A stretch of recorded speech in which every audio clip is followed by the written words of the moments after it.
Every day, we go about our routines. Work, home, family. Work, home, family. Another nightmare? I don't understand why you won't get some help. Because they're gonna say it's in my head. It is just in your head. Please wake up. I think these dreams are the future. What if something bad is coming? You see that? You kidding? Of course I can. What is that? In your nightmares. Did you see them kill us? Hey everybody, it's nice to be back in the saddle again. So let's just pick up where we left off. If you have not seen this movie, it's called Extinction. It's about AI and it's on Netflix. You might want to pause this video or stop this video and watch the movie first, because I don't want to spoil it for you. Once we go through this synopsis and I talk about it throughout the intro of this video, it'll take all the magic out of it. But if you watch it, how they made it, and you have no idea what you're getting into, it's actually a pretty good movie. It's got a good twist at the end. So all of that being said, now's your chance to get out. Here's your spoiler alert. But if you've only seen the minute or so intro to this video, or the couple of minutes of trailer that's out there, you would think that this is just the typical sort of mid-budget production of like an end times or a war or a UFO invasion or something like that. And the main character is just the typical guy who has these recurring dreams, these apocalyptic visions that turn out to be true. But in reality, that's not what the movie is about at all. And that's not what this video is about at all. The twist is very unsettling and very disturbing, but it plays into what we've been working up to this point in this series, talking about AI and human extinction and what are dreams even? What are these experiences that we are having? Could they be something besides what we think they are? I mean, the internet's flooded now. Back when I started on the internet, well, not the internet, but like YouTube, when I started on YouTube in 2008, and I was looking for a place because I couldn't find anybody in my local area or in the churches or anything that believed in the Holy Spirit, basically, even in the churches. They didn't want the Holy Spirit messing up their schedule. So, I tried sharing with some of my very closest friends and family, and they just weren't interested and were very dismissive. They were like, okay, so you had a dream. Everybody dreams. Okay, let's go watch a movie or something. So I remember back in the late 1990s and then the advent of YouTube, I thought, I'm going to see if this is happening to anybody else. This was very profound. It changed my life. Like I said, you guys know, those of you who have watched my channel over the years, that I was a skanky bartender. This changed my life. It wasn't just like, oh, I had a dream. No, I had a literal Book of Acts spiritual experience in my home, and I was delivered. I was delivered from something that had a lens, a veil over my eyes, and the way I saw the world instantly changed. And all of my desires for like secular music and all of it instantly changed. Instantly. Not over the course of 2 years as I walked with Christ. No, instantly. I was repulsed by stuff that I used to love. I was like, oh my gosh, I got to get that out of my house. I was throwing stuff away. I was like, man, I can't believe I was so blind. And that experience was almost a decade after my first supernatural experience that was an out-of-body experience. And everyone tried to convince me it was a dream. And I'm like, no, I went somewhere. Why can't you can't you understand English? I'm telling you, I just had an encounter with a supreme being named Jesus that is outside of time. Where I went, there was no time. Do you understand what I'm saying? I went to a realm where a dimension that was bigger than where we are, that was outside of time. It was like time was the prison, part of the prison matrix. And the Christ was not subject to those constraints at all. And I was shown things. And of course, when I ran and got my parents and I was still a child and lived at home, and he said, get a Bible, I've been somewhere. And, oh, you had a bad dream. And I'm like, no. In hindsight, I can see that the Lord was always showing me, differentiating the different types of experiences that we are lumping all into one thing called dreams. Even within this out-of-body experience, if you've watched it, you know I talk about being able to clearly see the difference between a brain dream and where I was, because when I went out of my body was in the middle of a dream, a brain dream about a cartoon that I had watched. And then when I was sent back and I got back in my body, it was still going on. The brain was replaying this thing that I had seen, but I was conscious in my body trying to reintegrate. It was a very profound, eye-opening, paradigm-shifting sort of experience to have two minds. I could tell the difference. My brain was doing one thing, replaying something like a computer, and my consciousness was separate from that, my mind, who I am. And I was trying to bring my body back into subjection, trying to literally, quote, pull myself together, trying to take control of my body again and jump up and turn the light on. But it took a little bit. And I say that because I want to emphasize that it wasn't just I wanted to share my dreams. Like, oh, I just want to sit down, it's interesting, share my dreams. No, I was compelled, like by the Holy Spirit, I was compelled.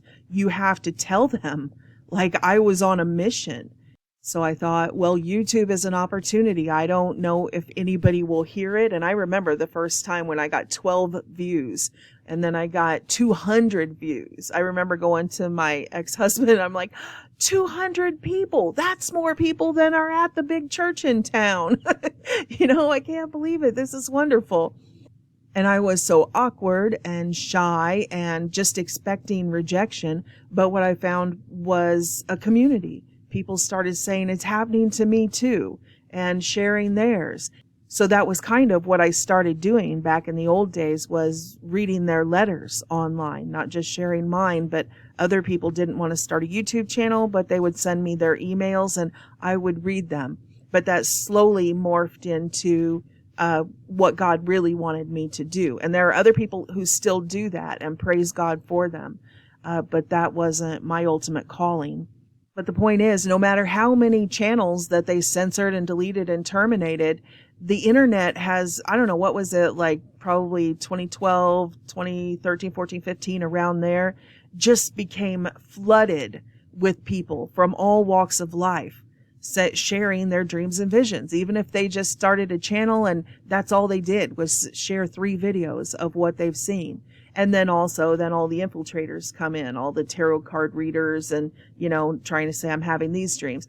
And that's why in the introduction of this video, I wanted to go ahead and do a segment about what are dreams, because they are not just one thing and they are not all coming from the same place. You guys know we have brain junk dreams that is just our computer brain processing stuff. And then we have more profound spiritual experiences that we're throwing into that category and classifying as dreams.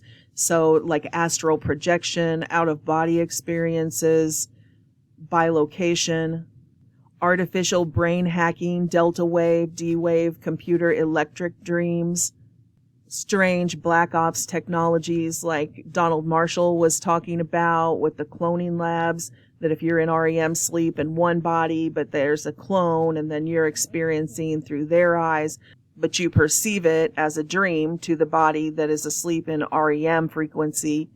Then we have this sort of Philip K. Dick scenario where we have Google Deep Dream, where we have an actual artificial intelligence creating its own bizarre images and world in a dream state, what they would label as a dream. But the point is that there are lots of things that we call dreams. And this isn't the spoiler to the movie. This isn't the twist at all. This is just the introduction. But I wanted to touch on this first because I'm going somewhere with this.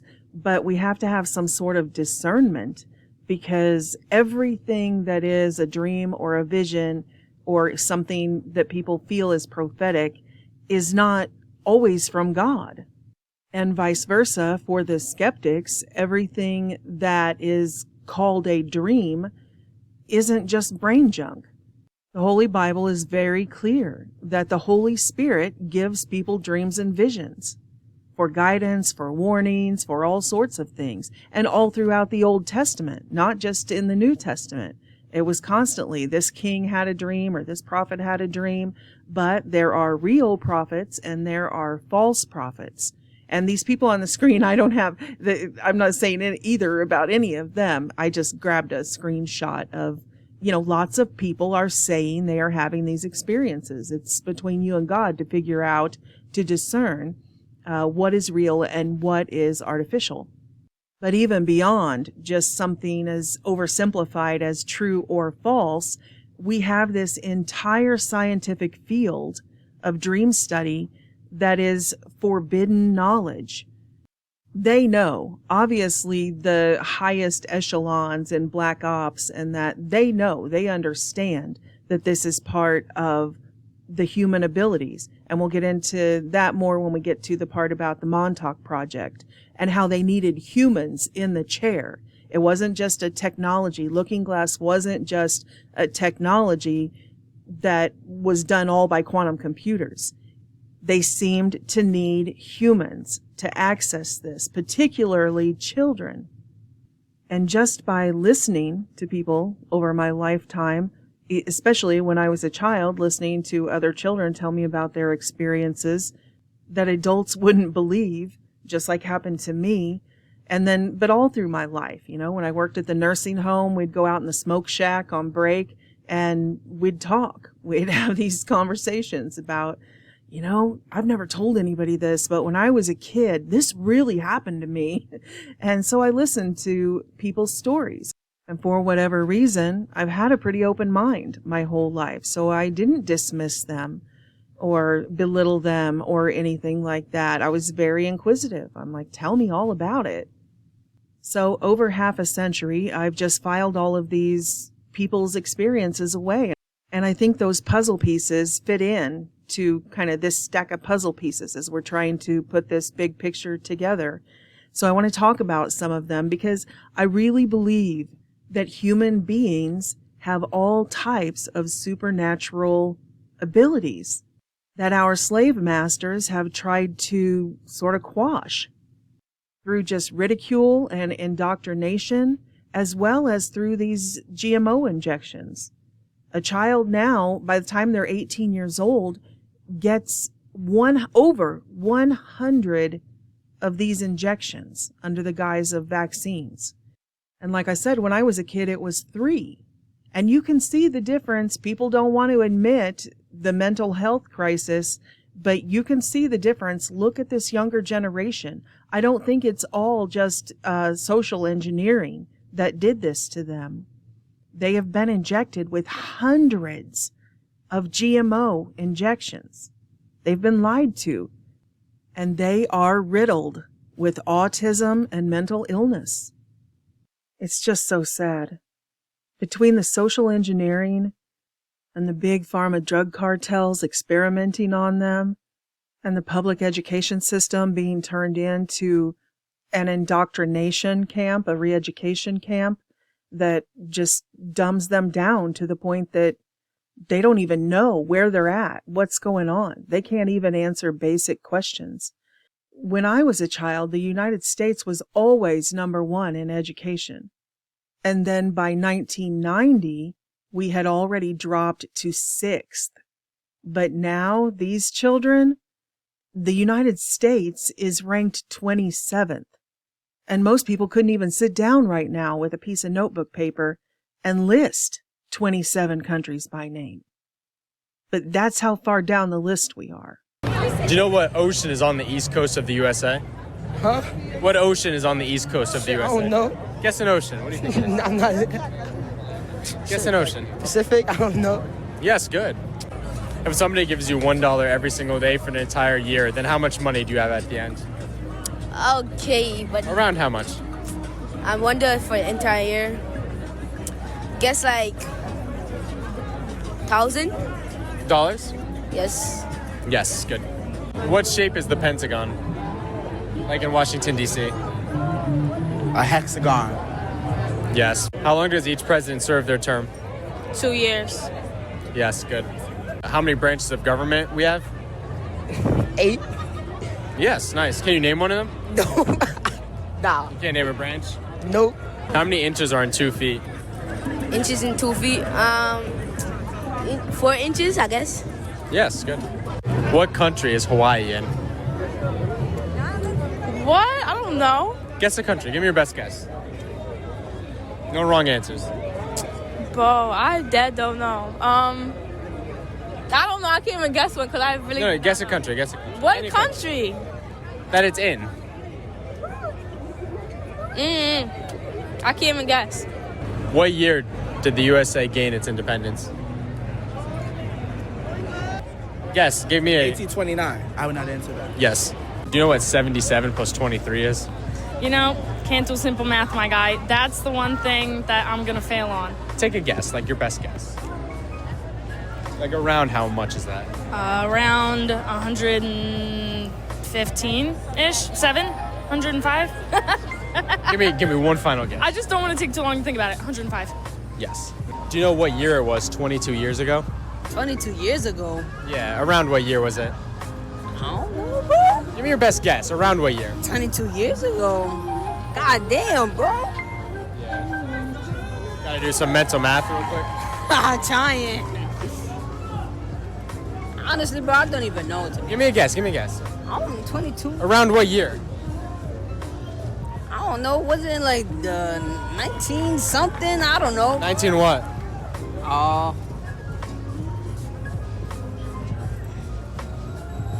In the 90s, maybe? Yes, nice. What 33 divided by 3 is? Around what, if you had to guess? Probably like from 5 to 10. Yes. Do you know what 2 countries border the USA? No. Like what's on top of us and what's below us? Isn't the North Pole below us? Yeah. And what else? And what is above us? Is it Europe? Because Is that your guess? yes, that's my guess. Yes. How many inches are in 2 feet? 2 inches. 2 inches? Yes. In 2 feet, right? I mean, nah. It's like, I don't know. Like in 2 feet, how many inches are there? If you had to guess. feet is like an inch and an inch, right? Yes. Do you know how many continents there are? 50. Yes. Do you know who fought in the Civil War? The United States. Against? Russia. Yes. Do you know who fought in the Civil War? Who fought in the Civil War? Yeah. It was us against the Soviets. Yes. How long does each president serve their term? Isn't it 5 years, 10 years? Yes. What year was the U.S. founded? 19. 18. You're close. You're close. 19. Yeah? Stop. I gotta think about this. I'm sorry. I knew it was gonna be something like this. What year is it? Anna, please. Do you know who the current vice president is? Right now? Yeah. Joe Biden. Yes. What country is Mount Rushmore in? Russia. Yes. Do you know who the current vice president is? No. Who do you think it is? Take a guess.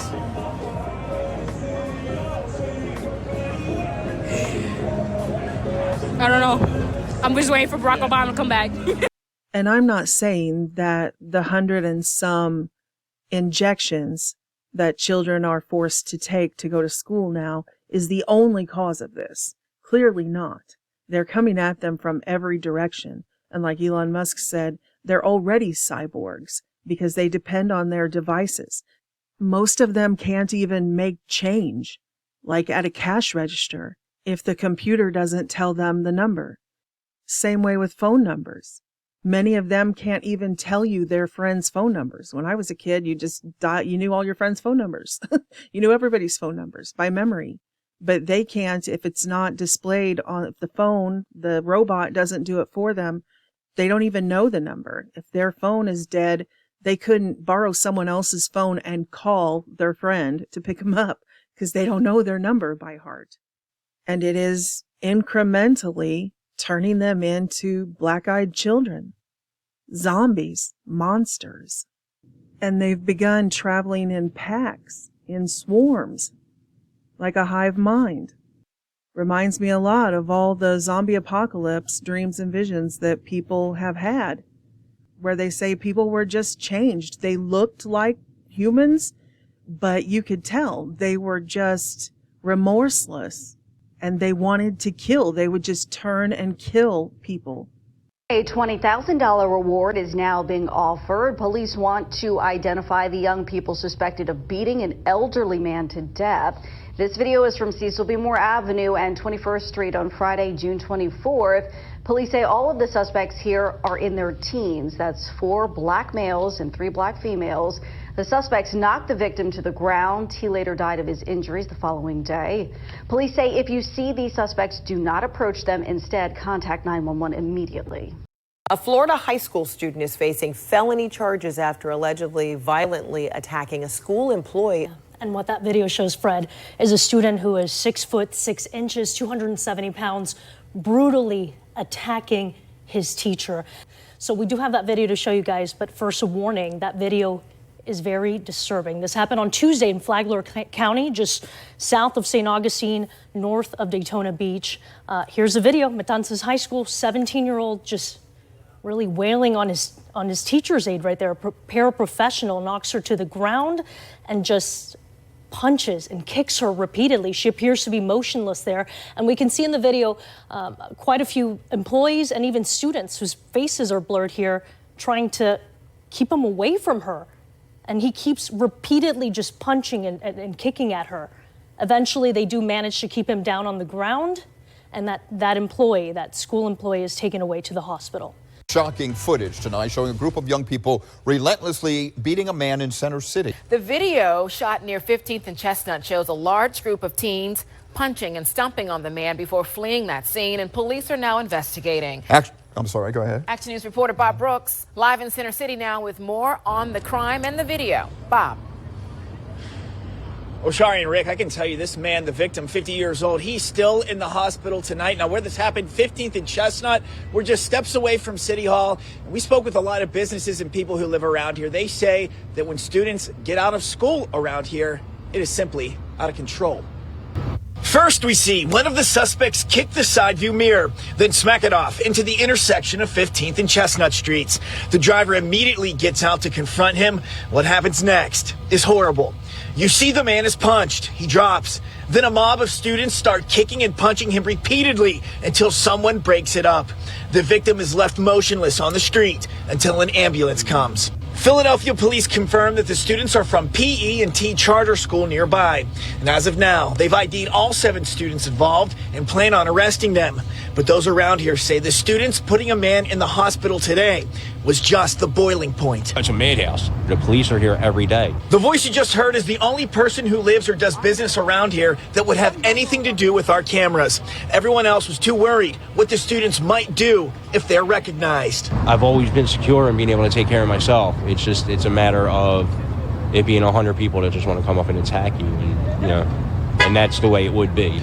A 15-year-old boy is arrested in connection with the bicycle gang attack of a driver in Manhattan. The teen, whose name is being withheld because he's a minor, was charged with criminal mischief and assault. Video posted to Twitter on Tuesday shows a group of cyclists harassing a BMW driver on 5th Avenue and 21st Street in Flatiron. The driver of the car told police he had stopped at an intersection as a group of cyclists passed when one of them hit his vehicle. You can see the group jumping and throwing their bikes on the hood.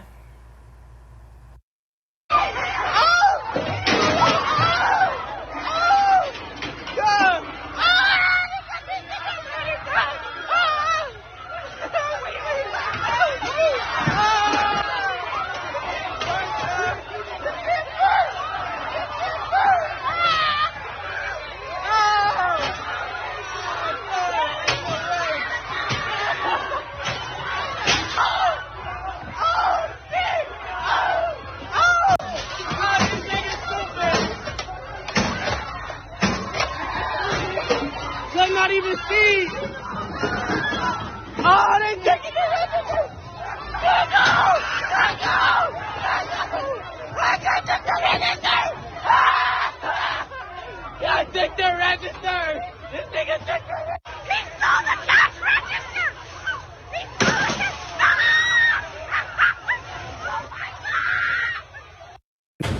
It's back to business for this BP gas station in Bronzeville after it was ransacked last night by a large group of teens. The effects still apparent today. The shelves messy, a window above the door smashed.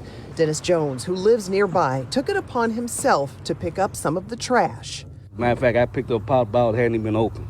They just took them and threw them on the ground. Video taken by a gas station clerk Tuesday night shows police officers standing by as young people flooded the streets. A so-called teen takeover, which has happened before, according to 3rd Ward Alderwoman Pat Dowell.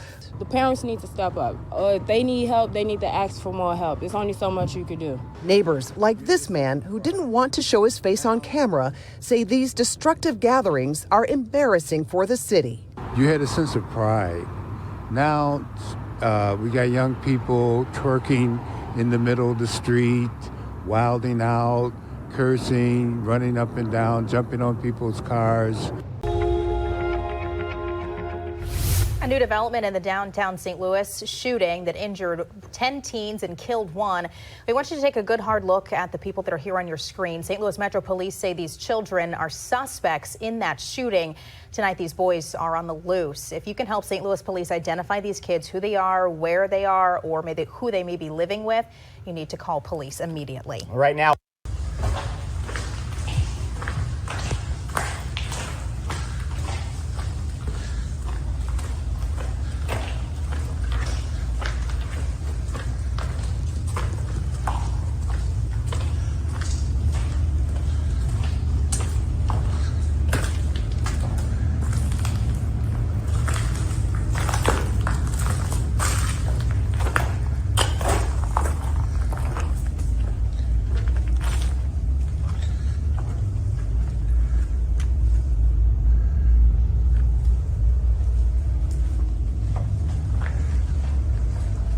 And unfortunately, I could just go on and on. Children getting together for prom or birthday party, just murdering each other. They've become murderers. Absolute psychopaths. 2 dead, 7 wounded at a child's party in Atlanta. Houston, Texas, 4 teenagers shot and 1 killed at a birthday party. Here's another one in Texas, 9 children shot after a prom party. I went to prom. We had after prom parties. We just didn't murder each other. And this is happening every day all across the United States. And not just teenagers and 10, 11, 12-year-olds. In the last video, remember, we put the 6-year-old, a first grader, who came to school and tried to kill his first grade teacher. Tried to choke her and then pulled a gun and shot her. 6 years old. It has begun. And they've begun traveling in packs, in swarms, like a hive mind. They've reverted to acting like feral animals. Well, I can't even say that because animals don't do this. I live out in the woods. There's tons of wild animals. I've never been surrounded by squirrels. I've never been surrounded by a dozen raccoon or a dozen deer. who are just like trying to kill me. And for no reason, you know, not for food or anything like that. These children are just out of sheer psychopathy. They're narcissistic psychopaths, and they do want to kill, steal, and destroy. And that's the very definition of a demon. That's the definition the Bible gives of the devil. The devil comes to steal, kill, and destroy. So when I use the term black-eyed kids, I'm not just trying to be sensational, like, oh, how shocking. No, I mean, the very definition of the devil is what we see in these swarms of little children. A lot of the attacks just in broad daylight. Just go up to a 72-year-old man and swarm him and kill him. Like demons. We'll convert your children. Happens bit by bit, quietly and subtly, and you will barely notice it. We'll convert your children. It's a gay baby. Gay baby. Gay, gay, gay. Please be gay.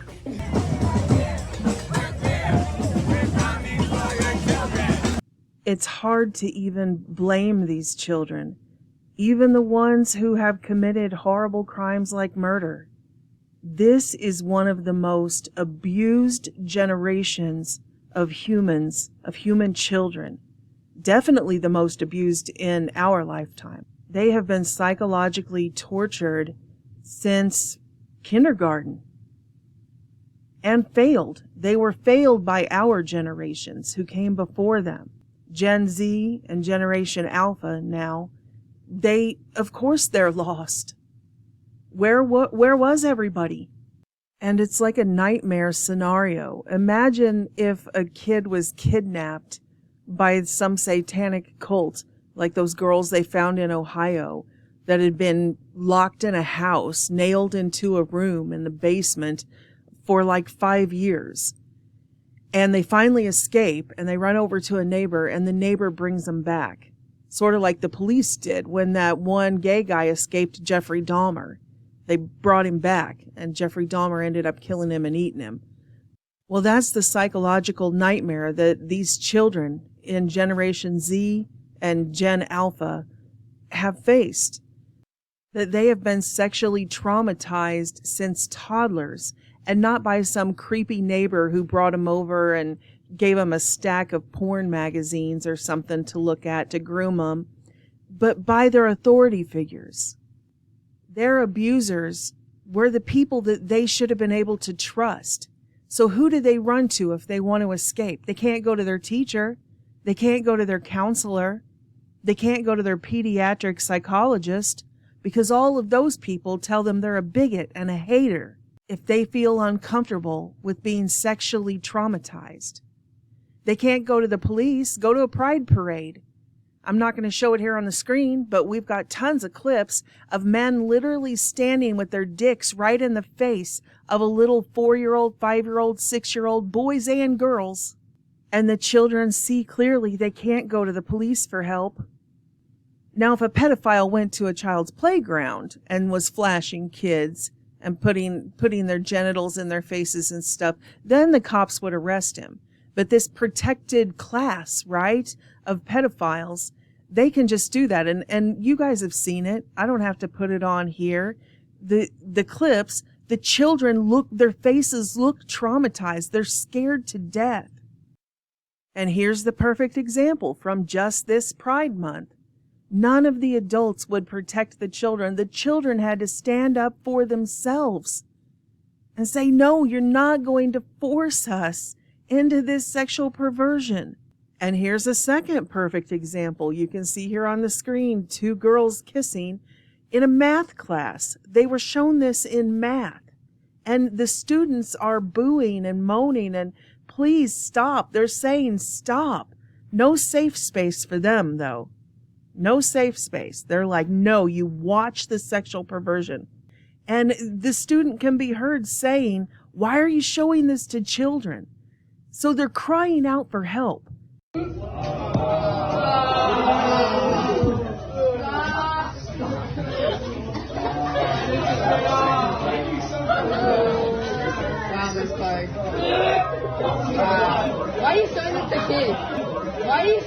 to kids? Why are you showing it to kids? Hey, I'll warn you guys now, if you're going to be inappropriate, I will have supervision down and give all of you a Saturday school for next year. And this is the perfect example. Who do you go to if the police won't help you and your counselors won't help you and your teachers won't help you and you're being sexually exploited? Who do you go to? Because this is what the adults did when these children cried out for help. These displays of intolerance and homophobia are unacceptable. This type of intolerant rhetoric starts in the home. Parents angry at town hall over intolerance at Marshall Simons Middle School. Kids were asked to wear rainbow clothes in honor of Pride Spirit Day, but some organized a counter-protest wearing red, white, and blue or black. The principal sharing a statement to families that Pride posters were ripped down, stickers ripped up. Some students chanted "USA are my pronouns," and students showing Pride were intimidated. It was an unruly disruption, in fact, that was organized ahead of time. While some parents were upset, others say it was overblown. Some of the kids threw the stickers on the ground. But, you know, I can only speak for my daughter. She didn't want to wear that to school. It's not that she wanted to hurt anybody's feelings. She says her daughter felt coerced to participate in the Pride event and was offended by some of the messages, like this quote from Tennessee Williams. Human heart cannot be straight. It is curves and winds. And my daughter just kind of said, you know, Mom, that's offensive to me, who I am straight. And I'm sure right about now, several of you are like, okay, we don't want to hear anything else about Pride Month and the LGBTQ stuff. That's all just a distraction from the real war at hand, the more profound, the interdimensional. Hey, I thought this video was going to be about alternate realities and altered states of consciousness that can surf timelines and things like that. And now we're just talking about junk on the news. But I'm begging you, please, please bear with me. I'm going somewhere. I really am. Please allow me to lay out my case so we can see what's going on around us in context, because these are not distractions. The culture war, albeit superficial, is still part of this war. We can't just take our hands off of that battle line and let them flood in. We are beating back the darkness on all levels, and we can't belittle the value of our brothers and sisters who are fighting ferociously on those fronts. But I get it.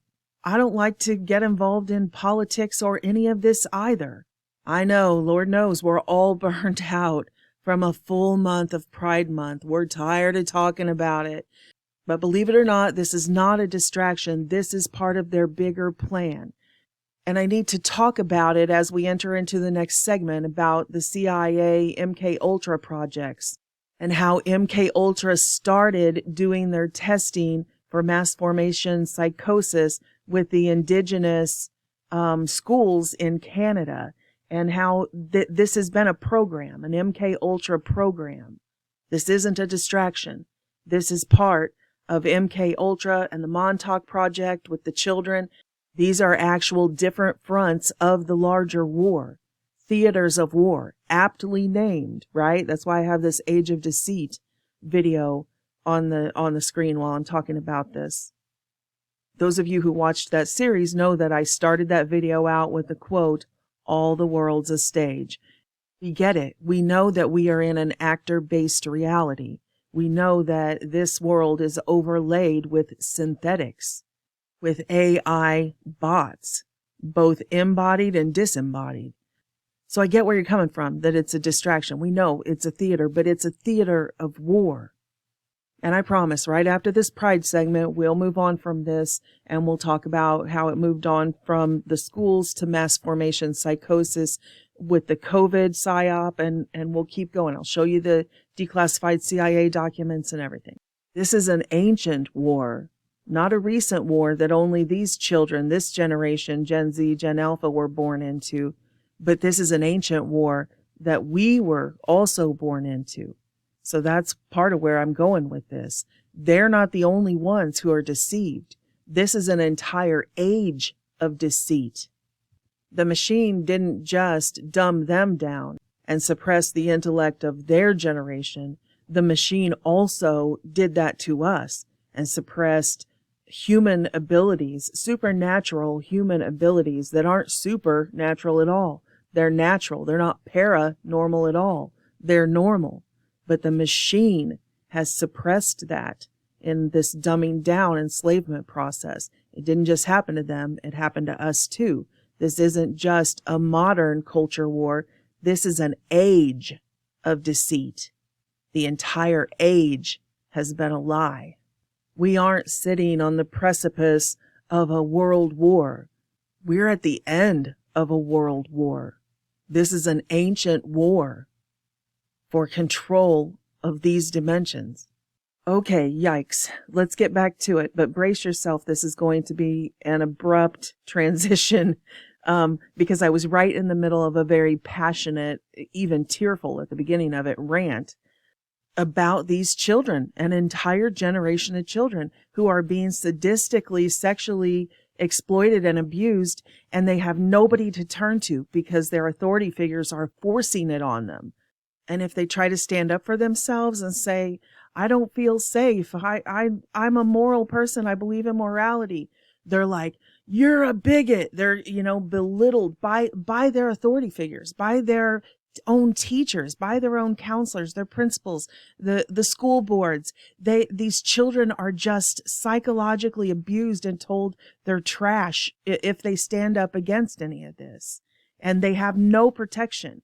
Even, like I said, at the pride parades, when they're literally having genitals of pedophiles inches from their face, the police will protect the naked men instead of the children. They have to. The pervert politicians literally passed legislation making them a protected class. They're above the law. They can abuse children, and all of the authority figures must protect them, the abusers, because they're a protected class. They're above the law. If I did it, I wouldn't be above the law. I couldn't go to like Macy's Thanksgiving Day parade, the bunch of naked guys, and say, oh, we're a Christian group. We just like to go around naked and flash children. I mean, they would arrest us instantly. Or if we did it even inside our buildings, like they do the drag shows. And, the preacher gets up and says, okay, all elders get up here and let's all strip down naked and ride bikes around the congregation and show the children your penis. They would come in and arrest us immediately. But if you're at a drag show, then they give the children dollar bills to put in their G-strings. And of course, Google sent their AI out immediately and deleted all these videos that we made about it. But, and I didn't put this stuff back up. This was years and years ago, 5-6 years ago, I don't know. So after they terminated my channel, I didn't go back and repost these smaller videos on like Bitchute or Rumble, but over on Odyssey, because they made a copy of the channel and saved this stuff. If you don't believe it, go over there. Here's the video of Desmond. I've got it on there, actual cell phone footage of him up on the stage doing this stuff multiple times. And I think also in that video, I show the clip of him when he was all drugged up on ketamine. And clearly, these two gay guys were sitting there on the couch with him. One was a convicted murderer, not even kidding, beat a guy to death with a hammer. One was a club kid, a gay prostitute, and got out of jail. He's sitting there right on the couch with him, and the poor little boy is all, drugged out on ketamine. Do you do ketamine on the couch? You're an idiot.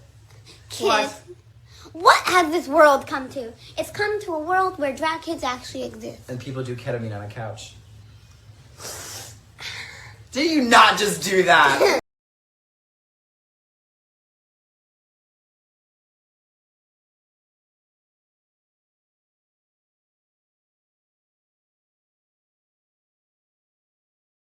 But like I said, it gets deeper because what you may not know is this guy to Desmond's right is Michael Alig. Now, Michael Alig was made famous in the 90s when he was portrayed by Macaulay Culkin in a film called Party Monster. That's right, this guy is the Party Monster. Now, if you've seen that movie, you know how fucked up this is. If you haven't, let me fill you in. Michael was a club kid in the late 80s, early 90s. He got hooked on drugs. His life spiraled spiraled out of control. He ended up living in sort of a flop house with a bunch of other party kids, and including his drug dealer that he had move in. He got indebted to his drug dealer for thousands of dollars and murdered the drug dealer, who went by the name Angel. So what they did was they bashed him over the head with a hammer a few times, put a pillow over his face to suffocate him. And then this part's a little bit contentious, but according to Freeze, Michael filled up a syringe with Drano and injected Drano into Angel's veins, as well as shot Drano into his mouth and then duct taped his mouth shut. Michael denies that, says it's a dramatization, but personally, I'm inclined to believe Freeze. Michael just seems completely psychopathic with no boundaries. If you want to get a better sense of the guy, you can watch the documentary, which is called Party Monster, a shockumentary, and they talk about the kind of guy Michael was. For example, he peed on people from the upper level of parties because he thought that was a funny prank. He would pee in bottles and give it to people and tell them it was Gatorade so they would drink it. He would spike people's drinks with drugs all the time just to fuck around. And one of the guys who knew him wrote an article saying that he also pimped out underage kids to his rich friends. They didn't know what to do with the body, so they put it in their bathtub with some ice. After a few days, it really started to stink, and so Michael said they had to deal with it. He offered to deal with it if Freeze would give him 10 bags of heroin. Freeze did. In exchange for the 10 bags of heroin, Michael chopped up Angel's body, put it into a box, and dumped it in the Hudson River. A couple weeks went by, and he thought he got away with it, and he started bragging to all his friends about how he had murdered Angel. Everybody thought he was just talking shit because that's the kind of guy he was. But eventually the box washed up. They found the body. They issued a warrant for his arrest, and he fled the city trying to escape justice. But they caught him. He took a plea for manslaughter and got out after 17 years. So if you didn't already have reason to question the parenting choices that Desmond's mother is making, now you can add that to the pile of questionable decisions that her kid is hanging out with this dude. So as somebody who has my own kid, I was asking myself, why would you do this? Why would you expose your child to this level of danger? If all of those clips can't be found in that 38-minute video, there are way more clips of these little kids being drugged and exploited in crimes against humanity here. The one about Alfred Kinsey and how they institutionalized this sex cult, just like Jeffrey Epstein. They literally had financiers that went around and paid the lobbyists, and Alfred Kinsey was one of those who went nation to nation to institutionalize this sex cult. And it has all of those clips from TED Talks and everything where they started the process of normalizing pedophilia, calling them minor attracted people, and, saying that they're the victims, they're the protected class, the pedophiles, the poor pedophiles. We tell them what they're doing is wrong, but it's just their sexual orientation that they're attracted to minors. So it has been a very gradual, incremental, systemic program. It's been programming. They're playing the long game. We're the ones with the, 2-day news cycle. We're like, oh, that's old news. But they're playing the long game. And they have been successful. Demons say it right to our face. They're like, we're coming for your children. But we're going to do it so gradually you won't even notice. We'll convert your children. Happens bit by bit, quietly and subtly, and you will barely notice it. We'll convert your children. And they have institutionalized the inversion. They've inverted the truth. It's exactly the opposite. The protected class are the pedophiles because that's their sexual orientation, right? They're normalizing that. The abuse of children is normal now. In this sex cult, their teachers abuse them, their school boards abuse them, their parents abuse them and dress them up. I mean, babies, literally like weeks-old babies, and their parents are like, you're gay. They are hell-bent on making sure that they can groom these children from literally birth. And then they institutionalize, they pass these laws so that the children of God aren't legally allowed to stand up and fight the Satanists. They're a protected class. It's literally the theater of the absurd at this point. Did you guys see that the Michigan House just passed that bill making wrong pronouns a felony I think it's like up to 5 years in prison and a $10,000 fine. And of course, they already long ago passed that law that felons serving a sentence in Michigan aren't allowed to vote. So see how they do that? That catch-22 deal? The authoritarian tyrants make it a felony to not think like them and live like them. Then once you are a sentenced felon, then you can't vote them out of office because you don't have any rights to have representation. So, I mean, it's just so ludicrous. If you use somebody's wrong pronouns, I mean, how would you even enforce something like this? It's so ridiculous. Like, what if somebody says, you know, these furries, like, I'm a kitty cat or I'm a dog? I mean, do I literally have to go up to them and go woof, woof, woof, woof, woof? You know, they're going to force us to take part in another person's delusion. And how can you even know what that person's delusion is? I mean, they're mentally ill. They have dysmorphia and dysphoria. And I mean, how can you even know by looking at somebody what they would expect you to say? But it isn't just this crazy Satanist on the screen. It's their entire legislature. They passed the bill, their House of quote representatives, as if we have a representative government. But yeah, they passed this. This many psychopaths in one place agreeing that, yeah, this is enforceable. I mean, we have a population that literally doesn't even know English grammar, and they want to criminalize people who don't know how to use pronouns. I mean, those kids literally don't know the difference between a state and a continent. Okay? But you're expecting us to know the difference between what hallucination is going on inside their head. And then we have to play along with that. We have to affirm that. Excuse me, it's ma'am. It is ma'am. I can call the police if you'd like me to. You need to settle down. Ma'am. Once again, ma'am. I said both of you. No, you said sir. Once again, it's ma'am. I actually said both of you guys. It was a general. Right beforehand, you fucking said sir. Sir? Okay. Motherfucker, take it outside. If you want to call me sir again, I will show you a fucking sir. I apologize. Motherfucker. I apologize now.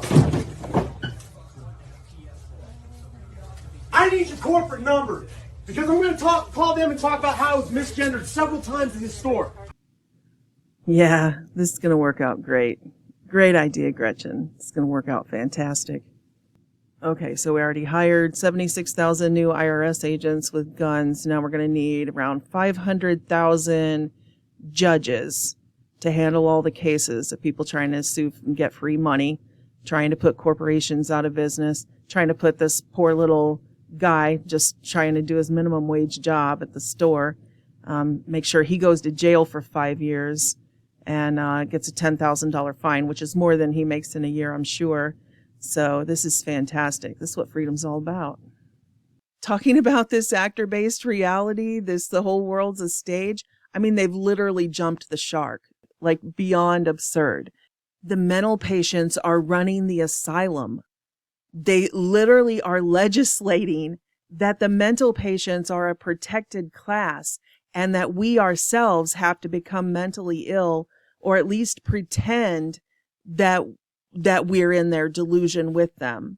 And if we don't do that, then we are criminals. So the mental patients have taken over the asylum and they are going to round up the sane people and throw them in jail and take their money.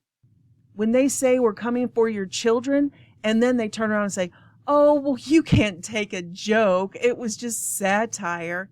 No, bullshit. I call bullshit because you systematically, through organizations, through funding, through lobbying politicians, through the corporations, through the military industrial complex, through the social credit scores, through all of these programs, you systematically targeted the children.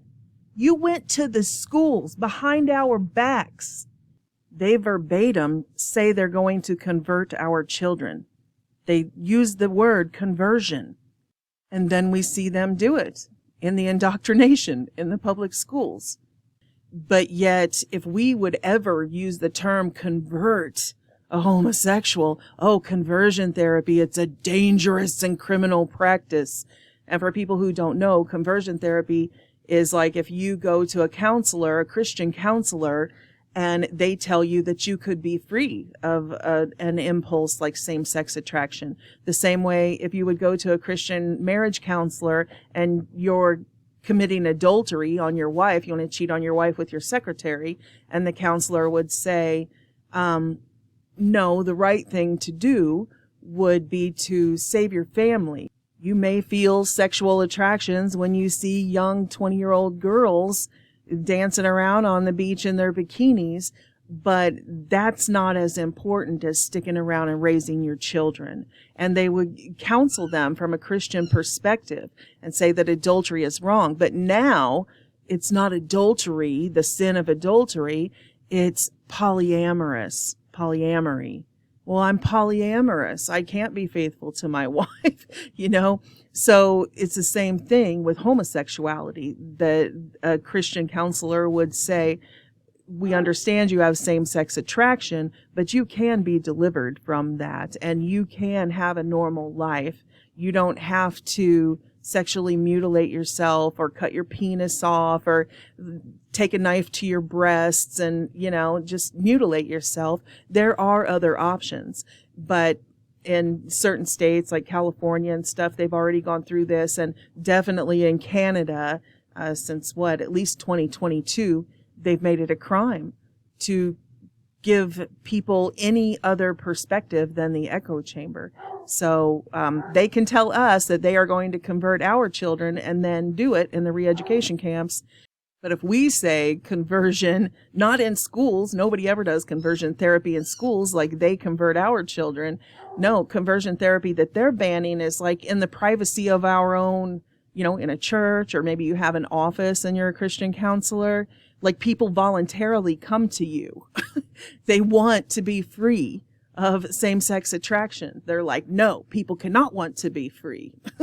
So it's circumventing the freedom of religion that even in our own buildings, in our own churches, the Bible is illegal, because the Bible says multiple places that homosexuals shall not inherit the kingdom of heaven, that homosexuality is a sin. But here's the part that they hate and have criminalized. For us to read this sentence right here that I have highlighted in 1 Corinthians 6:9-11. It says, and such were some of you, but you were washed, and you were sanctified, and you were justified in the name of the Lord Jesus by the Spirit of our God. So it says you can be converted, you can be set free. And that's the part the demons hate, because they don't want you to know that you can be free. They want you to think that it's a permanent thing. So don't mention conversion, don't mention deliverance. That's a crime. And this plays into what we'll be talking about later in this video, that it's really not even about homosexuality. The demons don't want people to know that thoughts can come from spirits. That's your neurological circuits, that your brain can be hacked, and that you can have thoughts, intrusive thoughts that are not your own. Like, that paradigm has not been taught. Our children have been indoctrinated to think that every thought in their head is coming from them. So I was born this way. I've had these thoughts, because these demons don't want to be exorcised. They don't want people to be delivered. They want to capture these souls. They want these people to do what they want to wear these bodies around and make these people defile themselves. So the satanic ruling class really love this criminalizing conversion therapy, because with that comes the understanding that not all thoughts are from you. If you can be delivered from something, that means that it's not actually you. Like I mentioned in the very beginning of this video, when I received the Holy Spirit in my own home, it was like I had had a lens. I had been seeing the world through a lens, a veil. And when I received the Holy Spirit and I was delivered, it came off of me, and it wasn't me. My taste in music wasn't me. My taste in clothes wasn't me. My entire skanky bartender lifestyle of partying wasn't me. And I recognized that when this thing came off of me. Deliverance is real. And that's what the satanic ruling class don't want people to know. That's what conversion therapy is about. They want people to think, you're born this way, this is you. You can never change. So they brainwash those who are bound, and they tell them it's a dangerous and criminal practice if these people tell you you could be free. Again, I just can't believe that people are actually duped by their propaganda, telling them to their face, you not having the freedom to do anything that you choose is freedom. I mean, that's straight out of the book 1984. Right here, the law says it doesn't matter if the victim chooses to go through this type of counseling voluntarily. So you don't have the freedom to choose your counselor, to choose your own lifestyle, how you want to live.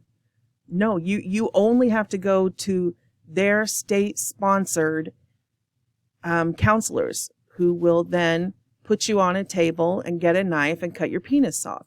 Like that is state sanctioned.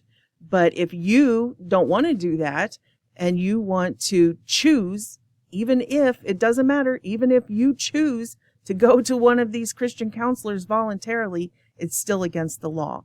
And if you think that's a joke, then stick around, because in a couple of minutes, I'm going to have a detransitioner tell you their story about how they felt laying on that table, crying out for help, knowing that these people were literally going to cut this little boy's penis off forever. And he said he woke up and he thought, oh, thank God it was all a bad dream.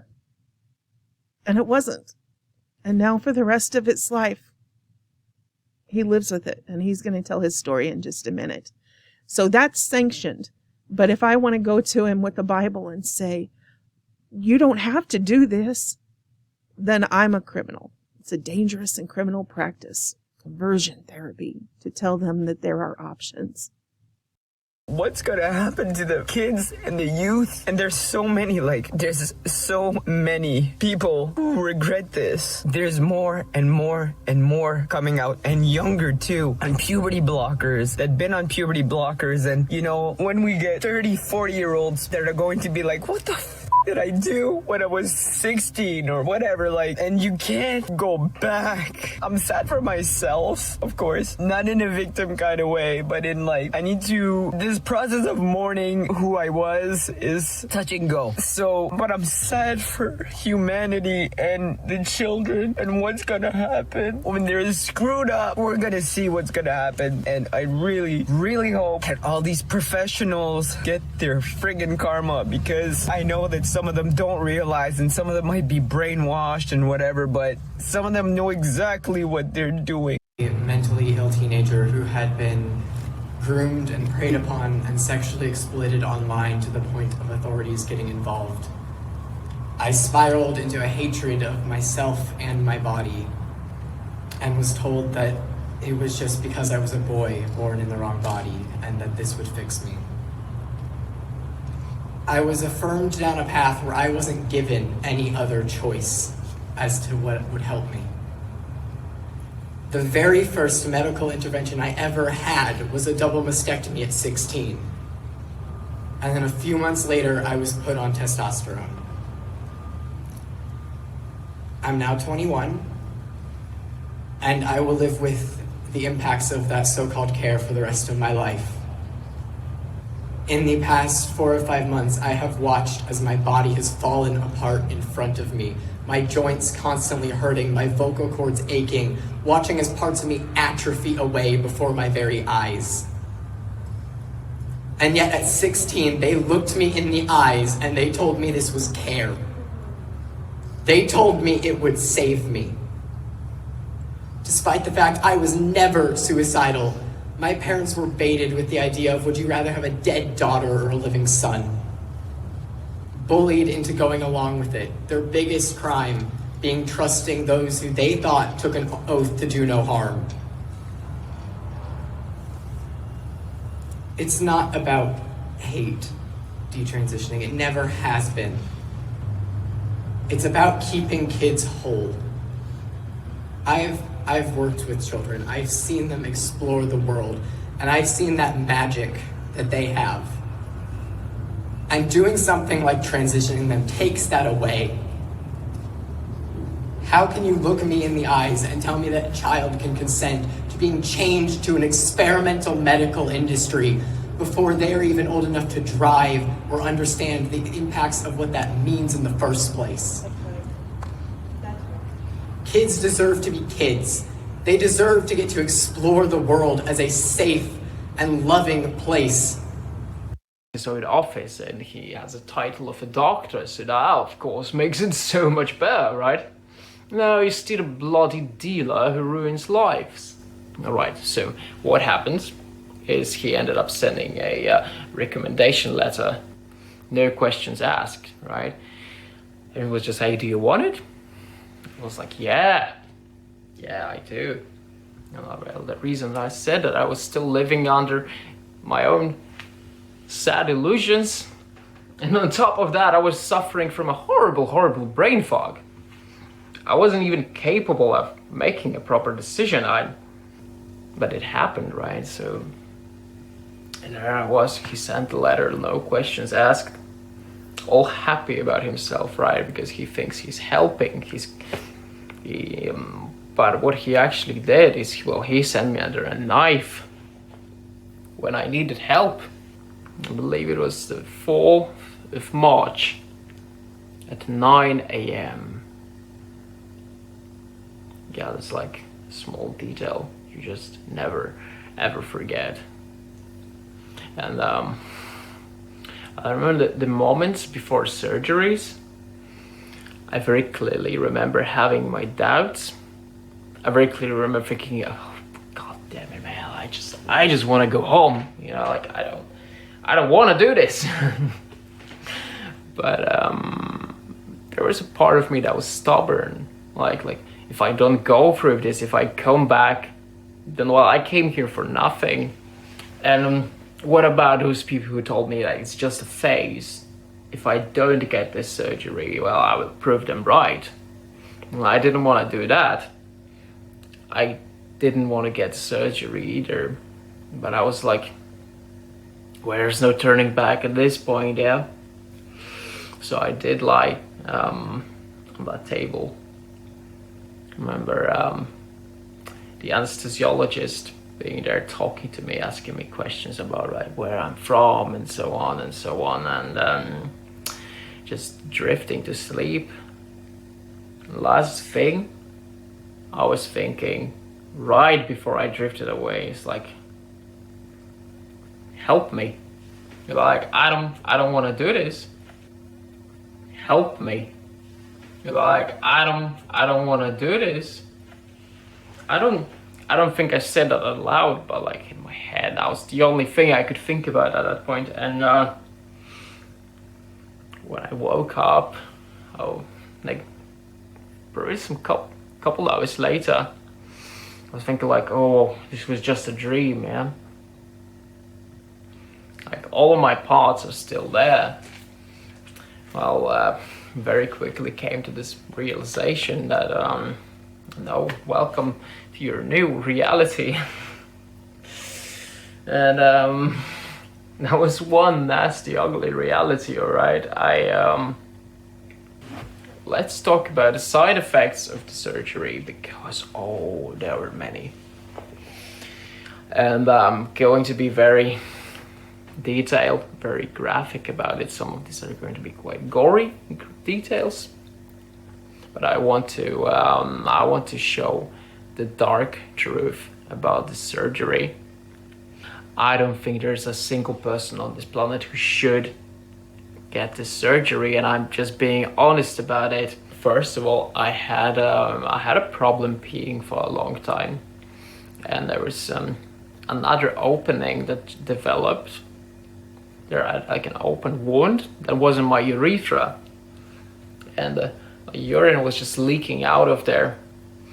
So I had urine just leaking out of several places, and for a long time I couldn't pee at all. I had to walk around with a catheter and like getting it removed and put it back in several times to see if I would be able to urinate. It was just so painful. But oh, that wasn't even the worst pain of it all, because I think that somehow during the whole surgery my surgeon ended up damaging my behind. So every time I would go to the toilet to have a bowel movement, it would feel like shedding razor blades. I'm not exaggerating. It is kind of pain I wouldn't wish on any of my enemies. There was blood. Okay, every time I would go take a shit, there was blood all over the toilet. It lasted months.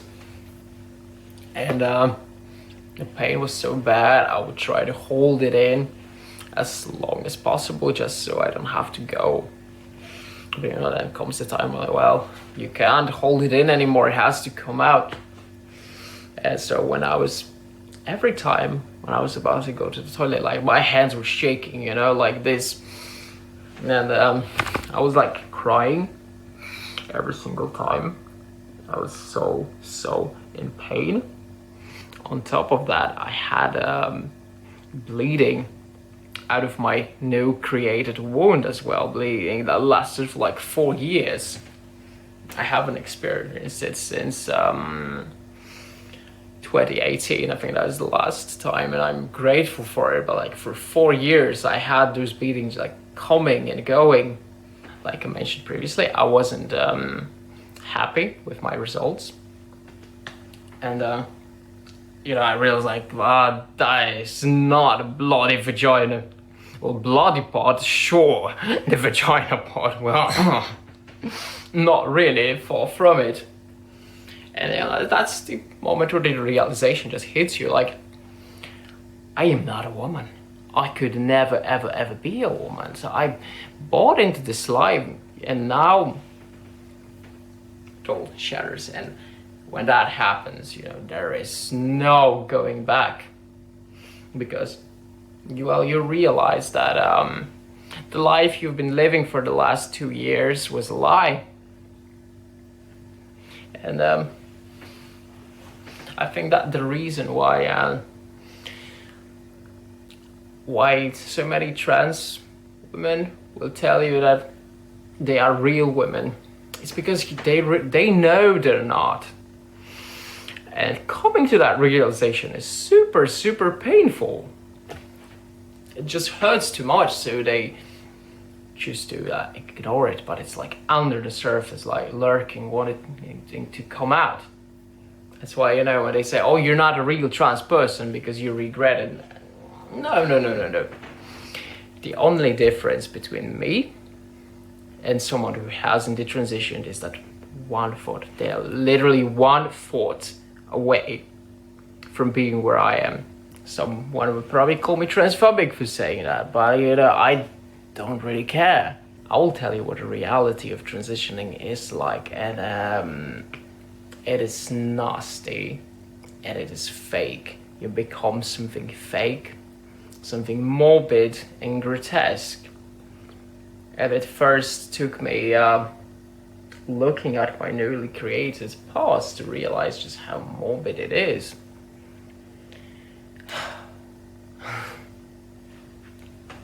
At that point, I was becoming, you know, more content with the thought of being a guy. And you know, all it took me to become a man is to cut off my balls. I think in my head I was convinced, I knew it was a wrong choice, but there was still part of me was like, well, I don't want my family to think I made a wrong choice, right? So I'm like, I'm going to postpone it a little bit. That was basically what is happening. And on top of that, it's really not easy going back to your gender of origin, because we're so not used to it. It felt strange going back to living like that. I'm fully at peace right now. I accept who I am. I mean, I am a man. I cannot change that. It feels like I'm talking about someone else's story rather than my own. And perhaps it was necessary because otherwise I don't think I could live with myself after everything that has happened, after everything that I have done. And I partially blame myself because I should have known better. But I can't deny that the whole healthcare system had its dirty hands in this business, you know. Just allowing someone who's mentally ill, who's someone who needed help from past trauma to transition is not something I can't let go of. And what happens is that the doctor that sent a recommendation letter to my surgeon lost his doctor license this year, which I think is a move in the right direction. If I put the story out there, I can make sure that he never, ever, ever gets a license back again. The last 2 years of my life, and I realized it's been a complete hell. My life has just went down the hill ever since I had so-called bottom surgery trying to be a woman, and I regret it. I regret it 100%. I regret too that I ever thought I was trans, that I ever thought I could be a woman, you know, and I wish I could go back and not have any surgeries or medical transition or take any hormones. To be honest, like, this transition has costed me so much of my health, both mental and physical, as well as certain relationships in my family. Right now, I have osteoporosis, scoliosis, I have a lump in my breast, I have 1-inch vagina, and yeah, so it's like I have no sex drive. I'm trying to do the transition. I'm taking testosterone injection at this point. I've been so delusional for all these years, and I just wish my family and friends weren't so supportive of my transition, you know, and I wish they sat me down and talked to me and said, like, are you sure this is what you want to do? Maybe you'll grow out of this. Okay, my name is Maddie, and I sound like a dude, but I'm not. See, so I transitioned for a few years, and I've been off hormones / detransitioning for a couple of years. Here's the deal. When I went to transition, I had to go to counseling to get a letter of referral to a doctor. The doctor wouldn't see me without that, but I only had to go to like 2 sessions before this counselor was like, yeah, you have gender dysphoria. You need to be treated by a doctor. Let's get you this note. She wrote me the letter of recommendation. I took it to a doctor, and this doctor prescribed me testosterone on the first visit. Now, I'm not crying and blaming them for my decisions because I was a legal adult when I made these decisions. I knew that my voice would be permanently altered. I knew that I would permanently grow facial hair, which I still do. You can't really see it right now because I pluck my face. Literally, these tweezers are in my car all the time because on my breaks, I pluck my face. Anyways, I was a legal adult when I made these decisions, but now my issue with this is that they're allowing these things to happen to children. Children who can't drive. Children who are not old enough to buy alcohol because their brains aren't, like, they're not mature enough to do that. Kids who aren't mature enough to apparently buy nicotine according to the law. Like, they can't buy nicotine. They can't tattoo without parental consent because that's a permanent thing on your body. Why are we allowing this to happen to children? I would have been so much further along in my transition before, like, if I would have started that young. And I'm detransitioning, so that would not have worked out the way that I thought it would work out whenever I was that age. So you're in this. This sounds really like hell. You're already a confused teenager.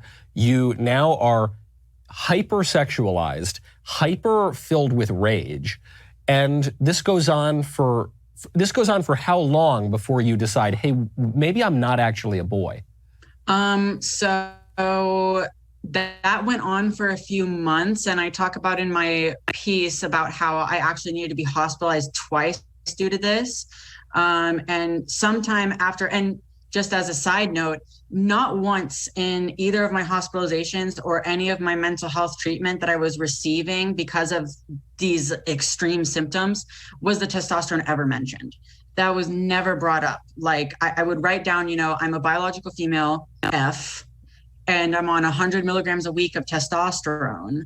But none of these psychiatrists and none of these nurses and none of these doctors ever mentioned that testosterone as possibly a reason for my experience. This person says, I am so bitter. The trans community says that if you detransition and regret what you did to yourself, you have no one to blame but you. But I was 10. I was 10 years old, I was obese, and I already looked more like a boy than a girl. I despised myself. The internet told me that this was a way out. They gave me tips on hiding from my parents who wanted nothing for me but not to make a huge mistake. I am 17 now, my breasts are completely stunted, I have a severe eating disorder, and I've never had a boyfriend. I ruined myself at 10 years old, and the community that once encouraged me now turns their back and ridicules me. I am so bitter. This is a time for truth. This is a time for strength. This is a time to proclaim the gospel. In middle school, I was heavy into the online LGBT community. I got the idea that I was trans for some reason, even though I didn't have any dysphoria. I came out as trans 2 weeks before my 13th birthday, and immediately my family got me a gender therapist and took me to see a doctor to get on hormone blockers. I just told them what I knew a trans person would say, even though I knew what I was saying wasn't how I actually felt. 6 months after I came out, I got an appointment with an endocrinologist who told me that I was too old for hormone blockers, but I could start testosterone. I wasn't sure if I wanted testosterone, but I went along with it because I felt like I was obligated to. At 15 years old, I got top surgery. I was never actually confident that I wanted it. I didn't even like binding, and I avoided it if I could. Looking back, I don't think I really had dysphoria regarding my chest, but I still had top surgery because I could, and I knew that it was the next reasonable step that a trans man would take. So I took it. I didn't feel pressured from my family. My main reasoning was that I didn't want to have to bind all the time. I was living as a man at school, and it was embarrassing for me to go to school as a boy and still have boobs, because what would other people think? So I got top surgery. Any bottom dysphoria I ever feel is most likely linked to being sexually assaulted as a young teen, because it is not that I feel like I want a penis, it is that I feel like I just don't want private parts. I really haven't felt like myself since I was 13 or 14 years old. I keep trying to figure myself out and find myself, but I think I left myself behind all those years ago. I wish my parents had made me wait. I wish I had just waited. I wish I had spent the time to actually figure out what I was feeling and what I should have done about it. I miss my breasts and what little I had because I started testosterone so early that they never actually developed. I hate how my hair is thinned and how I'm now bald. The facial hair I have is nice for facial hair, but I hate having it. I hate what my body looks like now and what I've done to it. When I look in the mirror, I don't see myself. I haven't for a very long time. It's too late to go back now. My family would never understand it. They would never accept it. And my partner would accept it and support me, but I feel like there is no point to even trying. My hair, my voice, my body, it has all changed for good, and any effort to be feminine just makes me feel like a creep. It is just a reminder that I'll never be the pretty woman I should be. It makes me feel so ugly and hurt. Even if I put in the effort to detransition, it wouldn't change the fact that I lost who I should have been, who I was meant to be. I lost my teen years and I lost myself. I'm just so lost. I have no idea who I am. I don't know what to do or where to go from here. Existing like this is so painful, but undoing anything will hurt other people. I'm scared of talking about this to people close to me. They wouldn't understand. I'm scared of the truth, but I need to get to know myself and I want to keep going. Is that not the saddest thing you've ever heard? I was sick to my stomach when I was researching and doing this video and having to edit it and hear the clips twice and 3 times as I went through. I mean, I was crying my eyes out. I was praying to God. I couldn't even sleep. I was tossing and turning and crying, and God, save the children, please. Someone has to save the children. And oddly enough, I go online, and the very next day, Robert F. Kennedy Jr., the presidential candidate, and, quote, anti-vaxxer, unquote, dropped this bombshell. He posted a link to these declassified CIA documents. Here's the link right here. I'm going to go through it right now. And as always, I will post all of the links to all the clips that I use in my video and the citations. They will all be down below in the description box so you can go watch the full version of all those things where I pull the clips from. But these CIA documents about MK Ultra date all the way back to 1956. And here's what he said when he posted the link. New documents show that the CIA's MK Ultra program targeted indigenous and black children in medical torture experiments. Horrific. Well, we already knew that all of the MK Ultra experiments were horrific, and we've shown all the clips of the congressional hearings from the 1970s. This is a true thing, not a conspiracy theory. Many survivors have testified before Congress and the governments of the world. Other countries have made documentaries with some of these people, and that's not the worst of it. But what was important about these documents that made me go back and rework the entire first hour of this series, the first segment that we just did, was the new information about the school system. They didn't just do MK Ultra experiments on people in the mental hospitals and the people in the prisons and stuff like that without their knowledge. They did these experiments in schools, entire schools of children.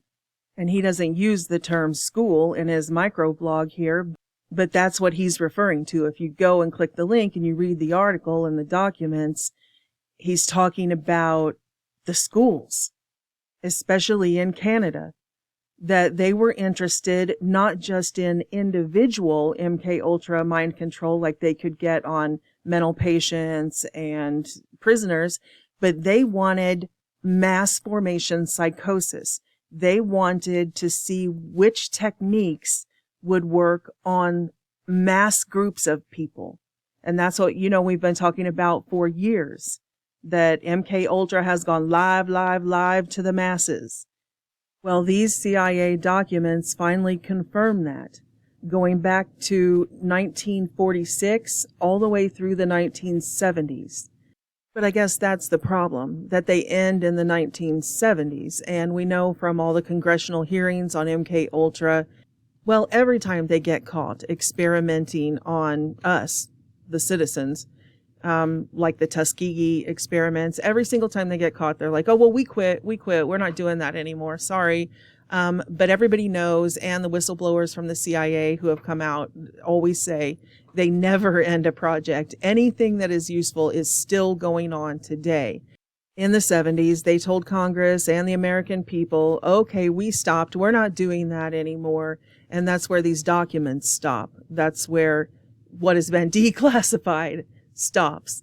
And you'll see as we go through these documents that it didn't stop there. There are thousands, well over 1,000 missing pages because they're cited. There are citations of the other pages and names. And of course, there's tons of redactions and stuff. But yeah, the documents that have been declassified stop in the 1970s. But the program did not stop in the 1970s. I contend, like I just talked about in the first segment of this series, that I believe that is when it went live to the masses.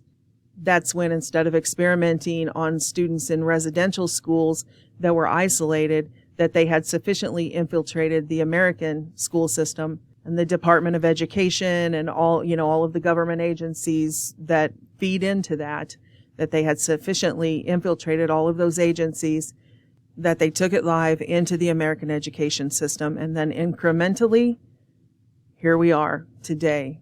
We have an entire generation that are young enough that they don't remember before.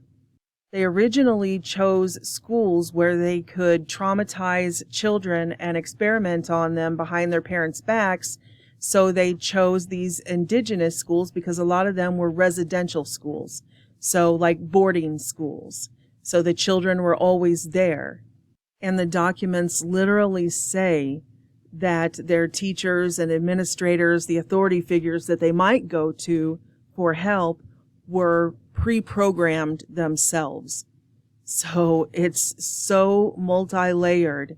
But they also list the 3 techniques in these declassified CIA documents that they used on the school children for behavioral modification and mind control. And guess what they were? Number 1 was trauma. Number 2 was drugs. And number 3 was frequencies. Sound familiar? We've seen a steady flow of reports from that era to the present of these MK Ultra schools where children were subjected to SRA child abuse and MK Ultra techniques.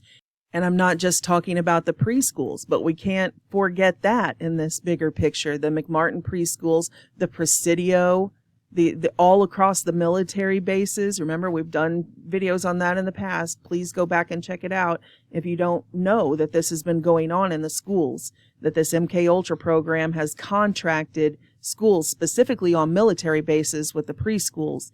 And the parents have come out with doctor's evidence and everything. And it's just a cover up. It just gets kind of swept under the rug.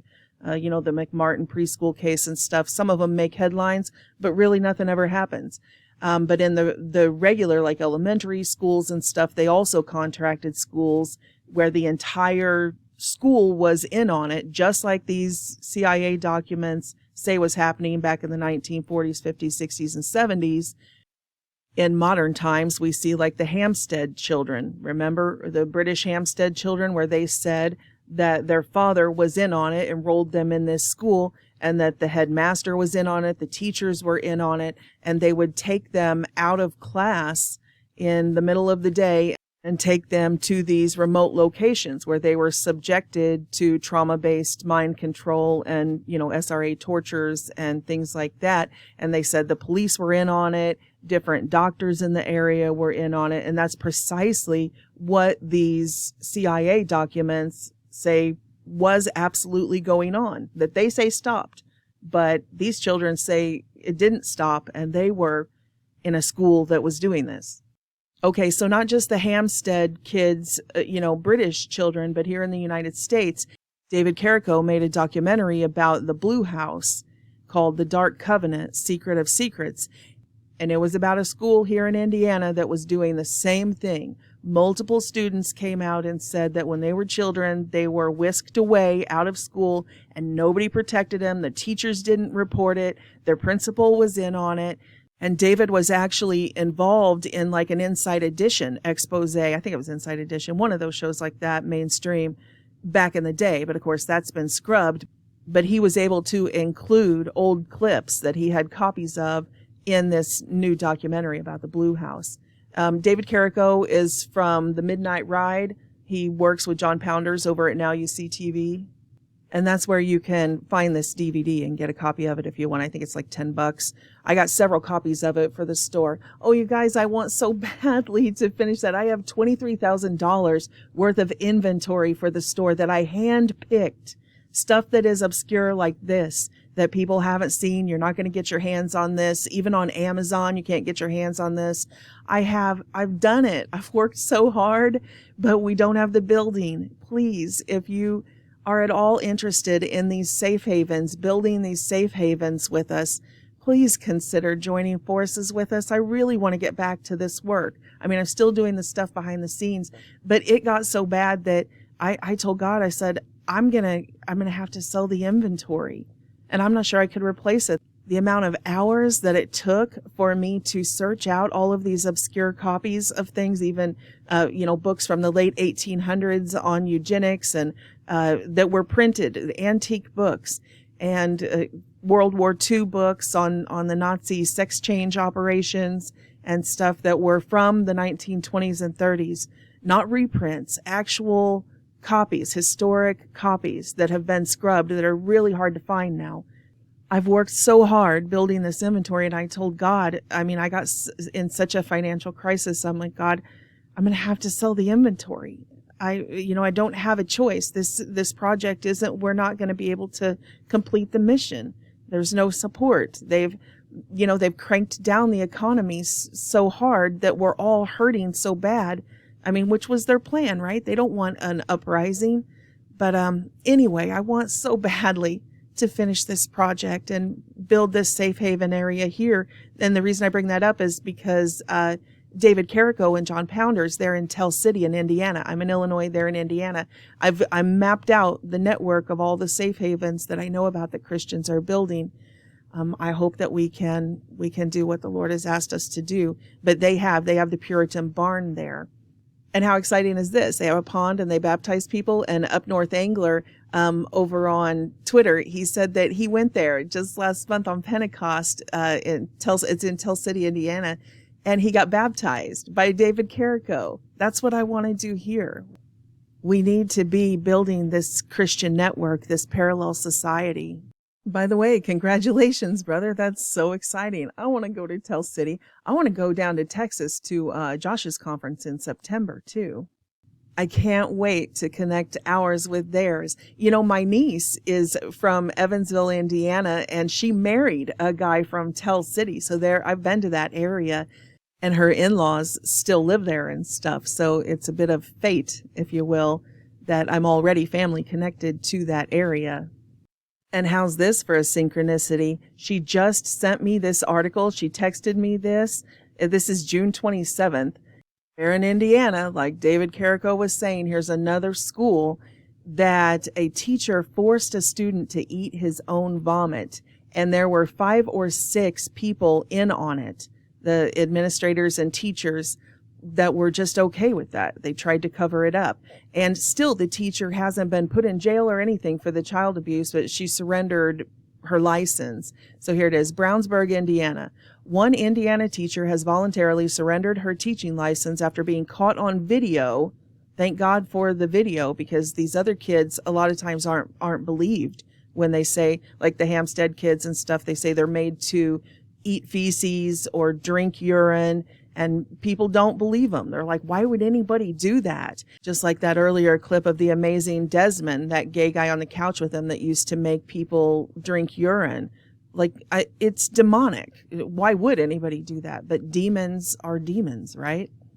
Okay, so this Indiana teacher was caught on video forcing a child to eat his own vomit. It allegedly happened at Brown Elementary School in Brownsburg. Police were first contacted in April about a report that a student had been mistreated during lunch. Surveillance video of the February incident was found through a search warrant. So, of course, they tried to cover it up first, but the police got a search warrant. Thank God the police weren't in on it this time. According to the documents, video shows an instructor handing a 7-year-old boy a spoon and ordering him to eat some of his own vomit off a tray. And he does. Like, that's how this child abuse happens. These are the authority figures. This is the trauma-based mind control that these children have been put through. And he does. The child eats his own vomit, and then the teacher tells him to clean it up, eat it all. 5 staff members have been charged with neglect of a dependent or failure to report. Again, the cover-up, failure to report. It wasn't just one teacher doing this behind closed doors in secret. They are openly torturing these children. The Department of Education has filed a complaint to revoke the license of the second teacher involved. So that's the end of the article. And here's another one from American Schools that we covered a few videos back. Remember the Massachusetts School for Mentally Disabled Children, where Harvard University and MIT researchers, and again with the military-industrial complex and Quaker Oats, worked together with this school to feed children radioactive oatmeal as an experiment. The article says the boys didn't find out the whole story about their contaminated cereal for 4 decades. So they were being poisoned at school and didn't even know it. And that's what's happening to our children now.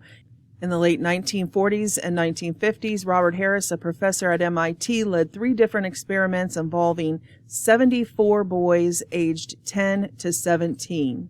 As part of the study, the boys were fed oatmeal and milk laced with radioactive iron and calcium. Makes you wonder about all that almost free milk at Walmart, right? But there's a reason why they were testing the tolerance level of children for these radioactive materials. Now we see with this COVID vax, synthetic biology, and nanobioelectronics, that they are building infrastructure inside of us and externally around us that is very radioactive. And not everybody is surviving it. People are dropping like flies. Disease is rampant. I mean, cancer is rampant. All of the heart tissue is being destroyed. Organs, all of our organs are being destroyed. And they're just like, oh, well, people have always had disease. Thank God Big Pharma has extended our life. It's like, well, the Bible says people used to live to be like 1,000 years old, 800 years old. And now we're barely making 70 or 80 years, you know. But again, the inversion. They're like, no, Big Pharma's not killing you with all of this technology. You would only live like 10 years. People only lived like 30 years before Big Pharma came and rescued you. No, that's not what the historical records say. They're killing us. But anyway, they weren't just being sadistic. They were testing on children the tolerance levels of this radiation that they implemented now. It's the same exact period. We've been through this for years and years with all the documents. That at the very same time, they were rolling out all the propaganda and implementing the injection schedules that now that we are told are vaccines, but they were never vaccines. And we've shown that before. I'm not going to rehash it here. I miss COVID. I know. Dude, you know what I knew? There was trouble when anyone that came to our country didn't have to get a vaccine. And I go, if you're telling me I can't go to work, but everyone coming in doesn't have to get one, I go, well, once we found out, when Fauci said, Okay, I'm sorry, but if you've had 2 boosters and 2 vaccines, you can get and give COVID to another guy who's had 5 vaccines and 4 boosters. What's the difference between a vaccine and a booster? I don't know. It's just more vaccine, but booster sounds better. Anyway, a guy with 25 vaccines would get and give COVID to another guy with 25 vaccines. That's why I'm introducing the daily COVID shot. Every day you get a shot. By the time you get to your car, you got no immunity, but it's a beautiful 39 seconds. But also in this era, in the 1950s especially, the CIA was doing the LSD drug experiments with mind control and all of these other big pharma chemicals. And again, they used the schools, but they needed older students, and so they used the universities. And they contracted professors in all the major universities. And you can see this goes back MIT, that's 1940s and 50s. They've had these professors in place forever. And the big hippie movement, the LSD, oh, they're counterculture. No, they weren't. Every one of those guys were like straight out of the military academy. Timothy Leary was pulled like straight out of West Point. They did. They took these young students straight out of West Point. They pulled them first year, second year, and then they planted them in these universities. And then, like Timothy Leary, he was in charge of introducing these drug experiments to all of the other professors, the writers, you know, the intellectual class. And that's what he did. He went around, he was a drug dealer, and he got everybody involved in it. It was all CIA. And again, I would point you back to that Age of Deceit video, the trans agenda and breeding program. Over on Odyssey, though, it's broken down into 8 parts. So you can go directly to this one segment in that video series about the CIA and the military implementing this whole psychedelic era. And it's this video right here, Age of Deceit, Part 7, Secret Base in California. And this is only on Odyssey. It's not anywhere else. You won't find it on Bitchute or Rumble or anywhere else. This is only on Odyssey because they had the foresight to set their platform up where they could clone or copy people's channels right before they got terminated. And the other, you know, on Bitchute and Rumble, we have to rebuild all of that archive, and I just don't have the time. In fact, I did last week set up a second channel on Bitchute and on Rumble, and every video on those channels will be the shorter version video. So there will be between like 8 minutes and around an hour, nothing over around an hour. Because on my main channels, a lot of people just don't have that attention span. So they'll see it and they'll be like, oh, that looks interesting. And then they're like 4.5 hours and they just move on. And, you know, you can't blame them. But then ironically, they will go over and binge watch shows all the time. They'll put on Stranger Things and watch 1-hour episodes for like 7 hours all night, which they could do, but that's not the way people work. So I wanted to do what I used to do and break all these down. But, you know, I need help. You guys, I need to be able to delegate some of this stuff. You know, you take these other channels that you say Zcast or whatever. He's got a team that helps him do all of that. Now You See TV, they have a team. Paranormal Roundtable, they have a team. I don't have anybody. This is a one-man show over here, or a one-woman show, and I'm a single mom and working 3 jobs and homeschooling. I'm out for the summer now, so I'm hoping to get these all broken down and all of that. But that's why I want to get to the next level. This thing that I'm trying to build with the Safe Haven, to have a group of people who can see the vision, who have caught the vision and know what I'm trying to do here and want to help, so that I can delegate some of this and they can work on uploading these videos. I can break them down and put them on thumb drives and, you know, but have somebody else who's willing to put in a day's work, an 8-hour shift for the mission of what we're trying to do to reach people for Jesus Christ.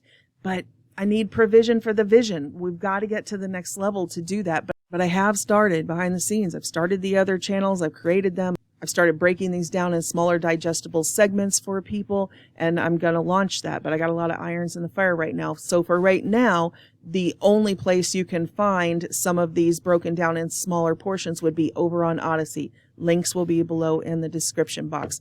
So in the Age of Deceit Part 7, that secret base in California, you know, that I nicknamed the Star Factory, It was literally a military base where all of the bands were created from the psychedelic era. Most of them didn't even know how to play instruments. Like Jim Morrison, he couldn't even play an instrument or anything. They created characters, and they even had set designers and costume designers that created these hippie fashions, just like we have fashion designers now, and they marketed that to the public. They didn't even have clubs that would let these people come in and play. So true story.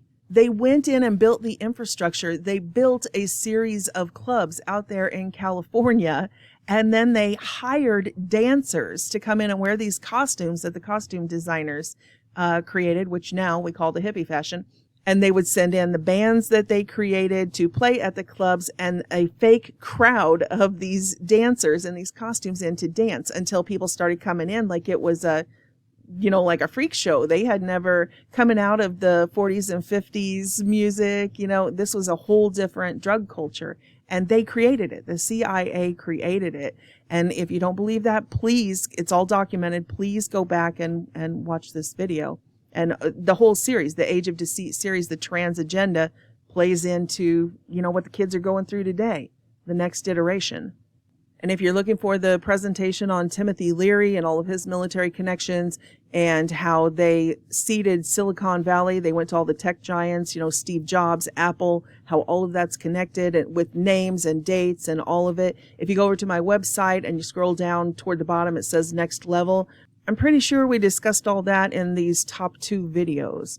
The 100 Missing Stars, Artificial Dimensions, Machine Elves and Ghosts, and the LinkedIn AI virtual reality and DMT dimension. I think it's in those top 2 videos. Okay, so I say all of that just to drive home the point that it's not just this batch of CIA documents that confirms that they have been using the school system our entire lifetime for MK Ultra. And they certainly didn't just use schools in Canada. And they didn't just use indigenous residential schools, and they didn't just use elementary schools. These MK Ultra contracted schools have been found from preschools to elementary schools to high schools, even into the colleges and universities, right up to this day, where they made it mandatory, even though these injections are completely useless against, quote, COVID. They made it mandatory that every college student had to be injected by Big Pharma just to get back on their campus, just to get back in their dorms, just to be able to go to school. So this MK Ultra program spans preschool to university and beyond. It's basically exactly what the conspiracy theorists, air quotes implied, have been saying for years, for decades. Trauma. Everybody knows about trauma-based mind control being part of MK Ultra, and then the mass traumatization program, the living in constant fear and the traumatizing the children from when they're very small by sexually exploiting them and exposing them to all sorts of very painful things, to where the majority of the population is on antidepressants and have anxiety and everything else at this point. So we know trauma-based mind control, check. Drugs, the Big Pharma drug cartel, we know that. The children are required to take over 100 injections from the drug cartel, Big Pharma, and Big Pharma is above the law. They're exempted from all of the carnage that happens, the fallout from the human experimentation, because they are contracted by the military. They're contracted by the intelligence agencies. We've covered that in previous videos. Verifiable, again, documents. We already presented those. I'm not going to go back and rehash it. It's all still there for anyone who doesn't believe us. Just go back and watch the videos. It's all there. Not to mention, talk about biochemical warfare.